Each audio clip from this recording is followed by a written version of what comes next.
award-winning artist is ready to enter this new phase of her career with new music on the horizon and an album in the works. Outside of the studio, Jauregui has spent much of her career engaging with her fans on a variety of social and global issues, using her social media platforms to highlight pressing issues the youth faces today. With over 14 million combined followers, actively engaging across all social media platforms, Jauregui understands the power of her voice as a young member of society. With that, please welcome the incredible Lauren Jauregui. Lauren, if you could, the fellow Lauren, can you kindly turn on your camera? Yeah, can you guys see me and hear me? Yeah. Hi. Hi, it's so nice to meet you. Hi. I can basically hear the applause. Even the webinar can't hold back our excitement. So thank you so much for joining us. I want to say again how excited we are to have you. And now with that, I will turn off my camera and leave you to provide us on guidance in our search and mission throughout this whole summit. Why should young people get civically engaged and vote? All right. Well, I think one of the most important reasons why you need to be getting involved is because, well, I mean, things are the way that they are right now. I'm sure many of you are probably sitting at home kind of confused, kind of concerned about everything that's going on. And voting, for me anyway, because it's different for everyone, but it's a civic duty. You know what I'm saying? It's a right that we have right now. That to me is not the end all be all of how we're going to get to where we want to go, where we want to progress. But it is an important part of making sure that you put in leaders into positions. You put in leaders, like you, the people, put leaders into positions of power so that they have your interest at heart. I think what we all see with politics a lot is that these people have separate interests, and we see that happening again and again, especially the youth, who are quite usually ignored as far as like what we need and our futures, especially when it comes to climate change. So voting and being engaged civically just helps give you a voice in the process of making sure that your leaders are representative of your beliefs.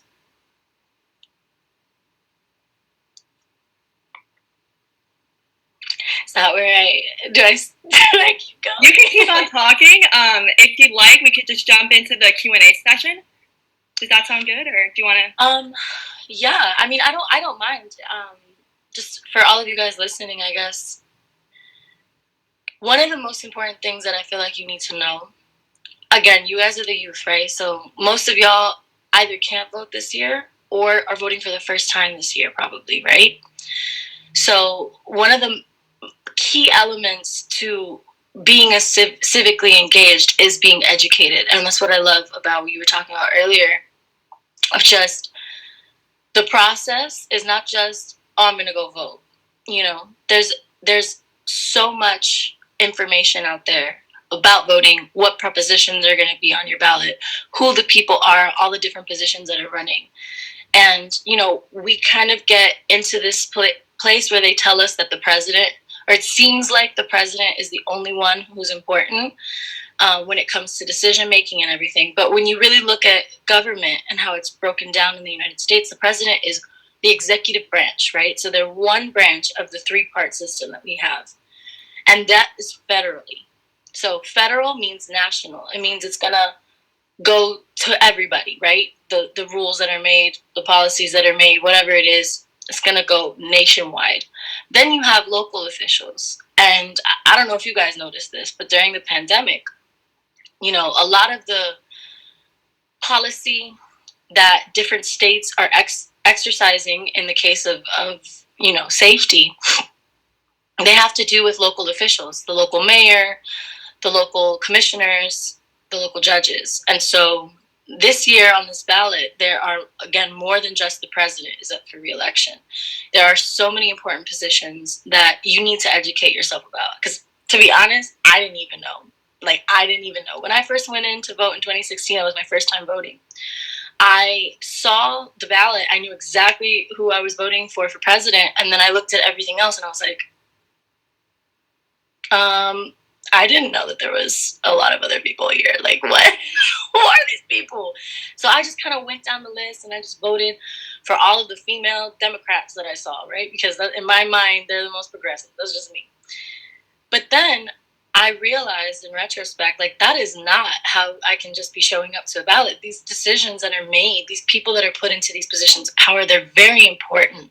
They're the ones who collect the tax money and allocate that to wherever they see fit. And what happens is, if you have politicians in power who have lobbyist money in their pockets, right? Lobbyists is another word you got to look up if you don't know what that is. But basically, they're people who pay money for certain laws to be passed, right? So if you have people funding a campaign, right, without you knowing, because you don't know anything about who's funding what, and you have special interests going into, like, corporate dollars going into politics, 9 times out of 10, those politicians' agendas are going to align with who is giving them money, not necessarily the people's interests.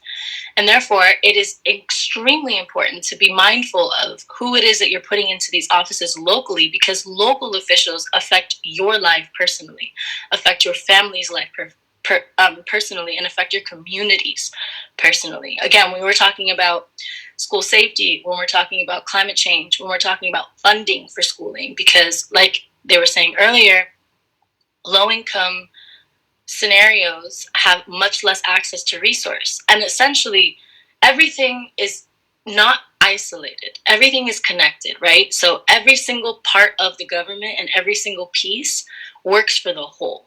So if you have a certain part of your community that's suffering more than another part of your community, there's going to be imbalance that usually leads to things like crime rates rising and theft, and those kinds of things that we all fear and that we all want to avoid, right? We want high literacy rates in our country. We want kids to be reading, writing, going to school, right? We want our leaders to pay attention to the very real imminent threat of climate change. And again, it's not even just climate change, it's our extractive energy. It's human beings taking from the earth what they cannot replace.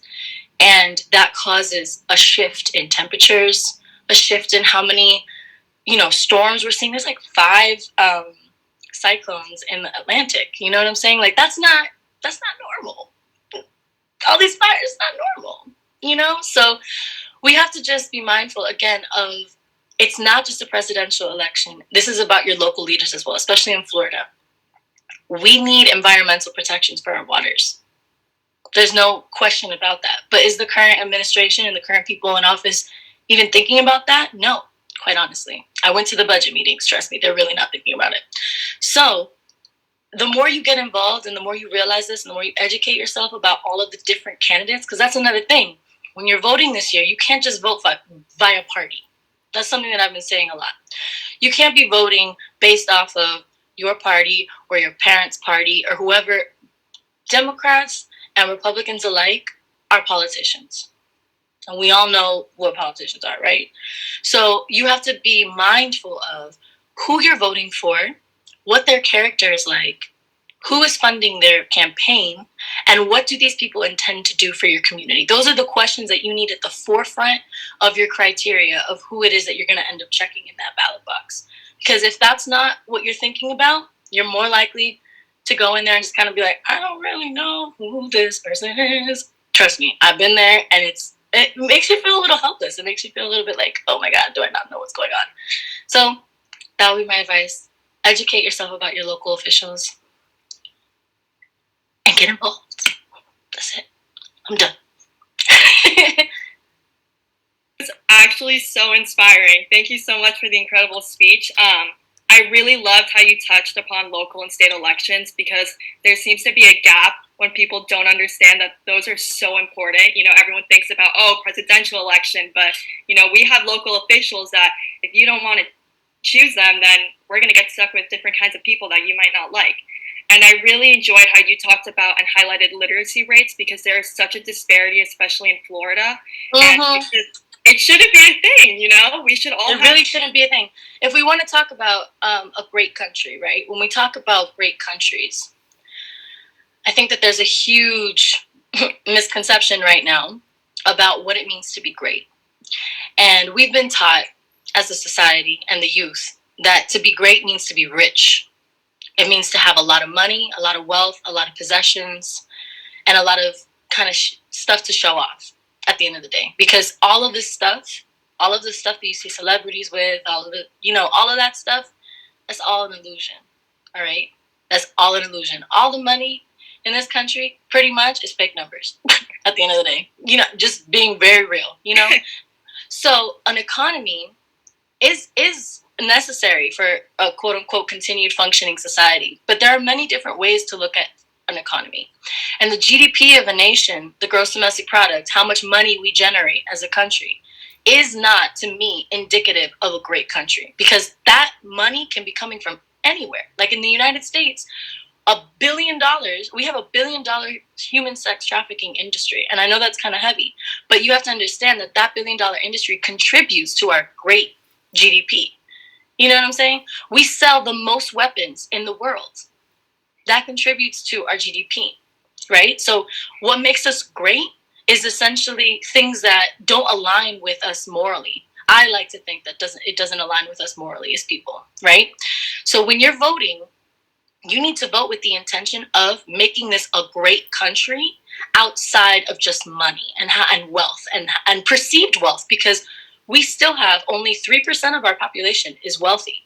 The majority of the population is poor. They're under the line of poverty, or they're just making it, or they're barely middle class. And as we progress in this state that we are right now with the pandemic and everything that's hit us, to be honest, it's only going to get worse if we don't have people in power who care about people, who care about the people who are going through this.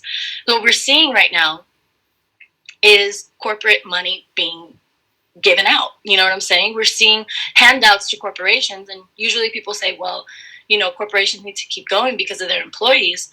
But 9 times out of 10, this money does not go to benefiting the employees. It goes to benefiting the CEOs and the hierarchy of companies. You know what I'm saying? There's a trickle-down economic in our country. This mentality that if we give the rich a lot, they will then slowly but surely give it to the poor. And what we have seen over and over and over again is that that's not true. And that disenfranchisement is much more likely. That voter suppression is much more likely. That they are more likely to defund schools than they are to defund the police. And granted, that's all up in the air conversations that are confusing to a lot of people because of how much propaganda is all around these kinds of things. It is not radical to want to allocate almost 50% of a budget to other resources to help the people of a state. And that is the thing, is like, we have to get it out of our minds that money is the only thing that matters. We need to get it into our minds that the social well-being of our people, the people who are on the street, who don't have a home for reasons that you do not know, for all of the mothers who are on welfare, who cannot afford to take care of their kids, who can't afford to watch their kids, who can't afford people to watch their kids, but they still got to work every single day, sometimes 3 jobs to make ends meet. Like, those are people's realities in this world. And we have to think about those people when we're voting. We can't just, because a lot of us, especially myself, I'm very privileged. Very privileged to be able to come here and say I can even vote. Very privileged to be able to have the opinions that I have and be able to share them with people like you guys. You know what I'm saying?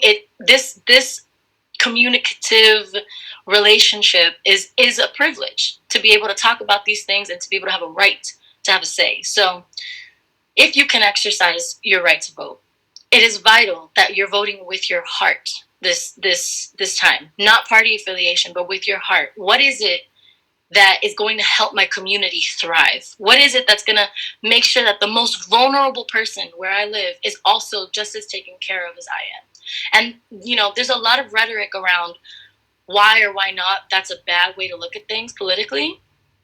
But again, politics is not just economic. Politics, judges affect people's daily lives. Commissioners affect people's daily lives. It's the difference between whether or not your school is going to have security and funding, or it's just not. And you're going to have to deal with whatever happens, right? And at the end of the day, don't you want control? At least a little bit control. You know what I mean? Don't you want to be able to say, you know what? Actually, I don't agree with this, and I'm aligned more with what's going on over here. And granted, that could be different meanings for all of you. We as a society are taught binaries. We're taught that there's good bad, Democrat, Republican, black, white. And these are just rigid lines in the sand. There's no undoing them. And that everything gets categorized on this binary scale. We need to start thinking of things as spectrums. You can be anywhere on the scale of where it is you identify, of where it is that you feel aligned with politically, of where it is. There is no rule about you must be this or you must be that. And I think that that's the biggest brainwashing that's happened to most of our youth as well, is that they disempower you and they make you think that you don't have an option. And you have options. And again, voting to me is literally like 2% of this battle, y'all. 2% of the battle to get to where we want to go. And for me, the world that I envision, and I hope all of you envision as well, is a place where we're all taken care of, where there's no more suffering. If we're living in the richest country in the world, why are there children dying? Why do we have high infant mortality rates? Why do we have illiteracy? Why are there so many people in prison who are innocent? Why? You know what I'm saying? Why is that the case? And we have to really look at those whys, and we have to reckon with the whys, and then we have to do better, especially as the youth. We need to do better because we know we want a better world. We know that we go on social media, we see people being mean as hell to each other. We see people like laughing at each other for clout, like making fun of people so that they can get more followers. Like, we live in a real nasty space of world right now. And it's up to people like y'all who are civically engaged, who are engaged with your minds, who are engaged with your hearts. We're the people who are going to change the world. You know what I mean? That world that you guys see, because I know you see it too, because we were all given this little implanted vision, okay, of what this world could look like if we all cared about each other. If we created communities that care about each other. It's not whack to care about people. You know, it is not cool to pick someone apart when you're hurting inside, because 99% of the time when you're doing that to somebody is because you don't feel good about who you are.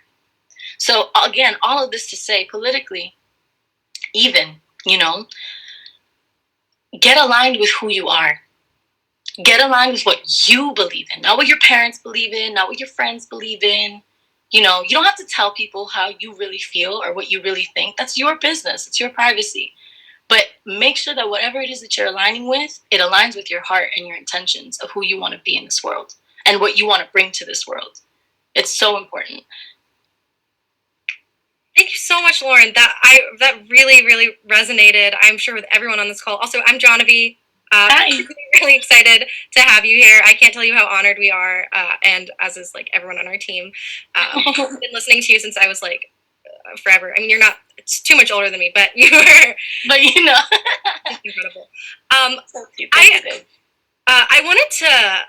First off, I thought what you said about just really separating yourself from like the candidate, but really looking into like what are they standing for, just like educating yourself on people is the biggest thing. Because I know like the first time I voted was my first year, my freshman year of college, and I did not know anyone on the ballot, and I was luckily like mail-in voting, so I could look up everybody. But literally me, but I didn't even have that, so I didn't even look anybody. I swear, I just was like, okay, check. I guess. I don't know you. I was like, I have no idea how I was supposed to do that if I hadn't like been mail-in voting. So I thought that was like a really, really solid piece of advice. Something that I personally wanted to ask you, and then we can, and people feel free to put your questions in the comments. I'm sure you have a ton of them. Not comments, sorry, we're not on YouTube. In the Q&A. My aspiring YouTube from 6th grade is coming out. But I wanted to ask you, you are the child of immigrants, and so my parents immigrated from India around 30 years ago. And how do you think that has affected your personal civic engagement journey and how you engage with politics? Yeah, so actually my grandparents were the immigrants. So my mom, and my mom as well. My mom was born in Cuba, and she came over to Miami when she was like 1, and my dad was born in Miami. So my grandparents on both sides, though, are full-fledged Cuban, came over here, absolutely didn't know the language, didn't know anything about the society, you know what I'm saying? They came over here, on a whim of a hope of a better life, right? So for me, everybody in America is an immigrant. Whether you have white skin, brown skin, black skin, you are an immigrant, unless you're native, right? We're talking about Native Americans. We're talking about indigenous people who have been here, tribes who have been here for eons before any European settlers came over here. I'm going to be very frank, right? This is history. So, when we talk about immigration, when we talk about, actually, we don't really talk about immigration. We talk at immigrants. We talk at immigrants like they're others. We call them aliens. We call people who are seeking asylum and refuge from wars that we've started or that we've aided, we call them other. As if the entire premise of this country was not built off of the concept of freedom and the concept of autonomy, right? So, I guess as far as it goes, like, I firmly believe that humans have always had the right to migrate wherever the heck they need to in order to survive. It is absurd for anyone to believe that somebody would leave their home, okay, for any other reason besides that they needed to. For whatever their personal reasons are. It could be violence. It could just be that they didn't like the water. They didn't like the weather. You know what I'm saying? Like, it doesn't have to be too serious why somebody immigrates even. You know, someone doesn't have to be a tragedy in order to be valid in their want to live somewhere else. You know what I'm saying? Like, we don't even think about that when we're traveling. As Americans, we just kind of float through the whole world. Our passports are valid everywhere, so we don't even think about what kind of privilege that is to just move through the world, right? There are people who don't have that luxury. There are people who have a lot of odds stacked against them in life, you know? And so making it more difficult for them to find home, to find footing, to find a place to settle and raise their families or make sure their families are safe, like, it's, to me, it's a crime against humanity to be locking people up in cages for that, taking them away from their kids for that. That is just, it's a full-on crime against humanity. That's my opinion on it.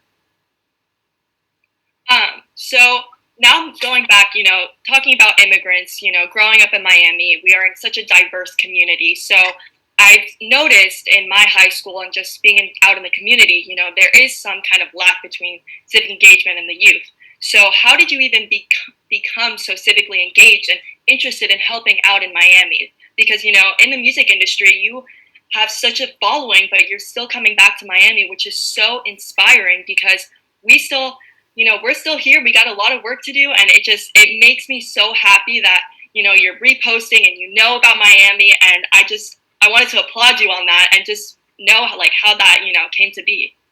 Yeah, well, my mother has always been very civically engaged, and she always taught me the importance of my voice. I'm very lucky and blessed to have that. My mom has always encouraged me to be outspoken. She's always encouraged me to be intelligent, educated about what I'm talking about. My the women in my family and the men in my family, truly, like, they really emphasized education for me.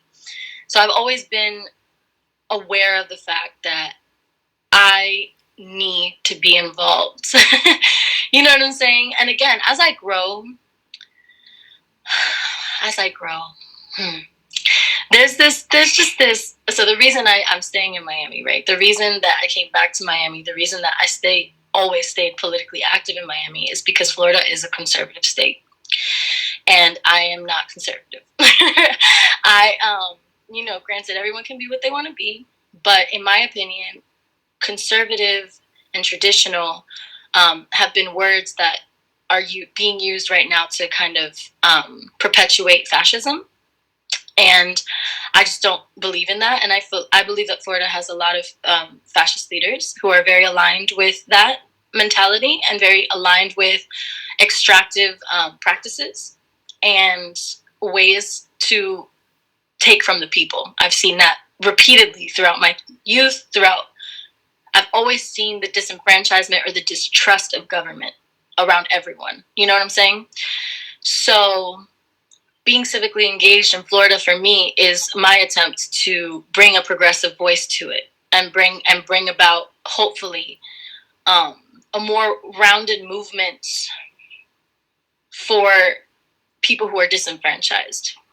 Because, again, the immigrant communities, the undocumented people, the people who are on food stamps, the people who are on welfare. Those are the people who need our help, and those are the people who are most commonly divested from, because we have this weird mentality where we think people deserve where they are, wherever they are in life, that they deserve that.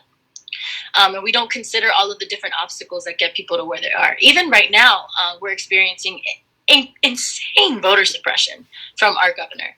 Like, insane voter suppression. We have a fund that had to be set up to pay people's debts off in order for them to be able to vote. And then, even though there has been millions of dollars raised for this fund, the government is not telling people how much they owe, which is just, it's illegal and unconstitutional, because voter tax, poll taxes are illegal, because everyone should have a right to access the polls, especially people who have had their rights reinstated by us, the people. Because remember, we voted for these people to have their right to vote back. And then we were ignored, and we were overridden and undermined by our own leaders. Like, we really need to think about that, because even what we say we want, if they don't want that, they're not going to do it. That is not democracy. That is not power of the people for the people. That is corrupt politicians in power who are funded by, first of all, our taxpayer dollars. You pay their salaries. And if you don't pay their salaries yet, your mama pays their salaries, okay? Or your daddy pays their salaries. It's our money paying these people, first of all. And second of all, again, like I said, when you're looking at these people and these politicians and what they're going to be doing, you need to look at who is funding them. Who has given them money? Who has funded their campaign? If it's not by the people for the people, I guarantee you that the agenda is not going to be by the people for the people. That is one of the most important things, is to differentiate and you're going to see a lot of candidates that look real great. They look really good. They say the right stuff. They take back everything bad they've ever said because they want to be elected. These people care about power, right? So we need to use that as leverage. You care about power? You want to be powerful? Okay, cool. Impress me. Impress me. What are you going to do for me? I'm paying you, right? So what are you going to do for me? What are you going to do for my cousins? What are you going to do for my brother and sister? What are you going to do for Lola across the street who lives in a tent? Are you going to take care of her? Do you even care? Because we have, even in Florida, we have a homeless budget. Like, we have a budget for homeless people. It's like, I think 30. I actually don't know the exact number, so I'm not even going to throw it out there. But we have a budget that's specifically for this. And even then, they do not allocate that money to what it's supposed to be used for. Right? So we have to understand those kinds of puppet strings that we have control over if we want. Thank you so much. That is, I feel like the part that you talked about, just really like when you want something, like hold your politicians accountable to what you want. I think that's like the big thing. It's like they work for us. We pay them. They work for us. We pay them. Exactly. I remember when I was 16 and I ran my first registration drive. My idea was like, I can't vote now, but I can vote in 2018. And the whole idea was like, members of Congress, we will be watching because, we are. And I think that's what's so amazing about a lot of our generation. I want to turn quickly to the chat. I know that you have to go, but I do want to make sure that we get some questions in from the chat. The first one I want to pull up is Nova's. I believe Nova actually went to your former high school as well, which is currently there. Carrollton, right? Huh? Carrollton? Was it Carrollton? Yeah, I went to Carrollton, yeah. Nova's there. Yeah. Yeah. So Nova, what grade is Nova in? She is in a junior like me. Dope. Yeah, Nova is fantastic. Nova was on the New Voters team this summer, and she was really stellar. So Nova's question is, you said that voting is only 2% of the battle. As citizens, what do you think is the best thing to do to continue our struggle? All right, let's get into it. So one of the things that I'm being very adamant about during this time specifically, because we're seeing unprecedented things happening in our democracy, in our quote-unquote democracy. We're really seeing it exposed for what it is, which is an oligarchy, which is not too fun. We're run by corporations. We're run by corporate interests. That's what's happening right now. That's what we're seeing unfold before us. And that's the trajectory we're on if we don't civically engage, but also if we don't communally engage. So for me, one of the biggest things that you can do is look up local orgs that are doing the work in their communities. So in Miami, you have Engage Miami. They're doing incredible work. You have Catalyst Miami, who's doing incredible work. You have the Miami Dream Defenders, who are doing incredible work. There are multiple mutual aid projects that are going on. There are food scarcity projects that are going on. There are people out here making sure that they're taking care of community. And so if you have the capacity, volunteering your time with those people, looking at what they need help with, donating things to them, or even just talking to the people who lead these spaces or the people who need these spaces to survive. When you really get into your community and you realize the lack that you don't experience, right?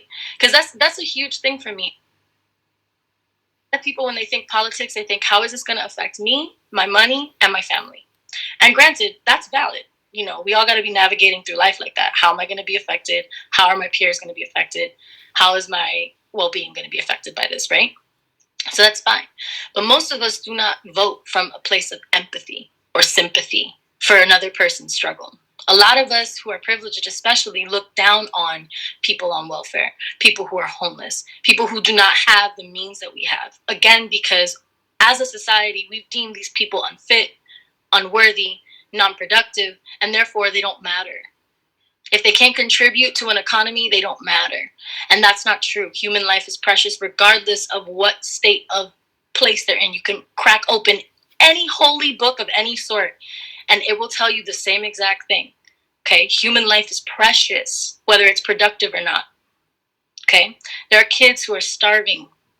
There are kids who are depending on these programs that I'm telling you about in order to stay afloat. There are mothers who depend on these things to stay afloat. Lotus House is also an incredible organization.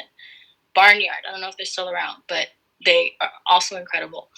Again, just looking into your community, finding non-government affiliated orgs, preferably grassroots, preferably mutual aid projects, because mutual aid essentially is you reinvesting in community, whether that's via effort or via monetarily providing. You guys support and take care of each other outside of the structures that we've been taught are the only ones that are allowed to take care of us. What happens when your politicians don't care about you? What happens when they don't listen to you? What happens when they're trying to disenfranchise you on a regular basis, right? So that's why I say politics are 2% of it. Voting is 2% of it. And the reason why is because voting is a settler colonial thing. It was set up by the settlers who came here and stole land from indigenous people. It is already a system that invalidates the indigeneity of the people here. It is already a system that targets Black and brown bodies in very atrocious ways, whether that's state violence or the prison industrial complex or the military industrial complex. All of these different things, they literally eat these kids up alive, okay? And so you have disenfranchisement at every turn. And so for me, what that tells me as a critical thinker watching, okay, it tells me the message is we don't care about you.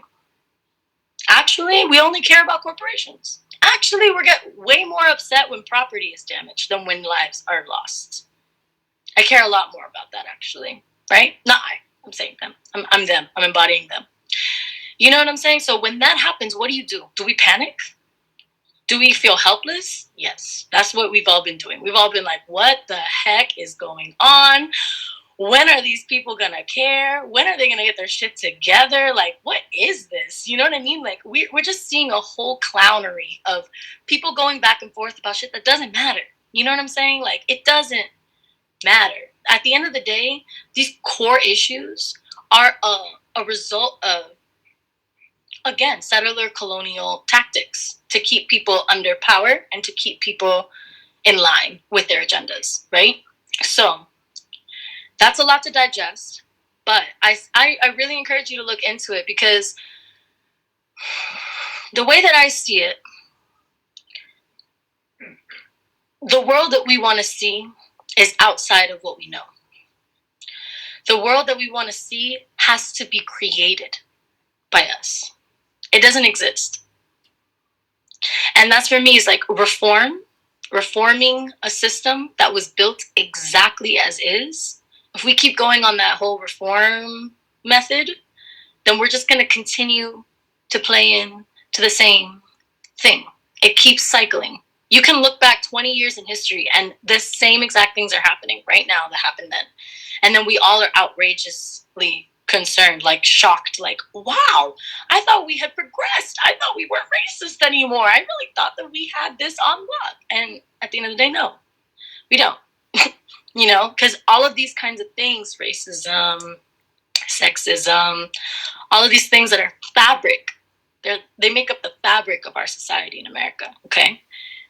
They're so intertwined with who we are that to call it out is to say you're apolitical. Is to call it out is to say that you are radical. To call it out is to say that you're trying to destabilize what we have going on here, right? And so we can keep on that trajectory, keep thinking that way, keep feeling like that. Or we can read, you know, some revolutionary books, and we can open our minds up to the possibility of caring about each other and having leaders who care about us, right? That's not radical. It's really not radical to ask for your fucking government to use your funds to help you out. If you're willing to use my funds to bail out corporations, why can't you bail out Lola? Why can't we help her out? You know? Why can't we? We have the money, right? We're rich, quote unquote. So let's do it. Why aren't we taking care of our people then? Thank you. Yeah, no, I think you really brought up a lot of food for thought for people on this call, that people are really, it's definitely a time when a lot of us are being exposed to a lot of different ideas, and it's really important to consider things from all angles. And I think that for me, the biggest thing, with new voters is that, like our generation are the people with The most we power have right now. issues that we rally around, and we have, things that we care about. And I just really hope that our generation continues the way that we are going, and, becomes the leaders in the future, and makes these, creates change, with the power that we have and in the interest of ourselves. Also, Nova put in the chat that she played softball with Taylor. Oh my God, how cute. I love that. I just want to say thank you so much, Lauren. This fellow Lauren, it's like I'm saying myself, this was such an empowering speech, and I especially loved when you talked about, food insecurity and these grassroots orgs. I volunteer at the Overtown Youth Center and food drives because, food insecurity is a big problem, and the fact that you're touching on this is just so eye-opening, and it's really such a kudos to the, the celebrity realm that you're really taking your time out of, that thing to do this. And I am just so happy you came on the call, and you really just inspired me even more, and you inspired all these attendees, and you are just stellar. And thank you again. I'm a reflection of you, honey. Oh, in one sentence, could you sum up why, given all of this important food for thought you've given us, like why is it important for us to vote and show up, just so that we can push that out and make everyone aware. This is what Lauren says. Yeah, so just as youth, it is incredibly important to be civically involved because we have the biggest voice right now. We have the potential to realize what we want to see in the world. And again, granted, it's gonna take more than just this if we want to really push for a world that we want. But this is a huge part of it, especially right now. So educate yourselves. Thank you so much. It has been an absolute honor to have you on this call. I know I've learned a ton, and I'm sure everyone here has as well. Everyone on our Facebook Live, everyone watching is just so inspired by you, and I know that I will continue to follow you on all your socials and see what you're up to and listen to your new songs as they come out as well. Yes. Literally holding back. They're coming, I promise. Beautiful. Thank you guys so much for having me. I really appreciate it. You guys are the power, okay? Know your power. I love you. Thank you. Bye. Thank you so Bye. much.